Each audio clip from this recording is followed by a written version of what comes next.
Perché la Sicilia è il posto in cui sono nato, è il posto in cui ci sono sono i miei cari, ci sono così tante memorie, quindi è chiaro che sono legatissimo. È stato un incontro molto bello quello di oggi, una giornata incredibile per i nostri ragazzi. Incontrare Luca Parmitano per loro è stato un sogno che si avvera perché ne abbiamo parlato negli anni, abbiamo parlato delle sue imprese, di quello che è riuscito a fare un ragazzo che è partito dalla provincia e che adesso insomma è conosciuto in tutto il mondo.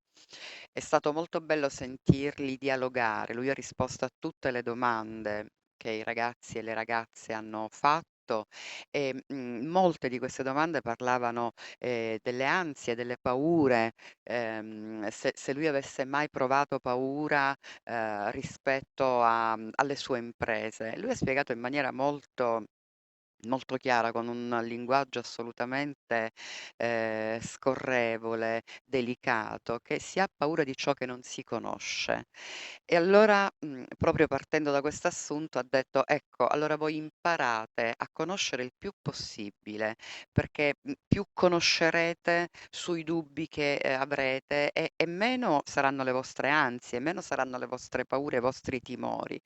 E ricordate che al di là dei sogni, a un certo punto poi bisogna anche, capire veramente quale vuole essere la nostra direzione e questa direzione poi per questa direzione bisogna lavorare con grandi sacrifici, perché lui ha fatto grandi sacrifici, senza dimenticare l'importanza appunto dello studio e della conoscenza.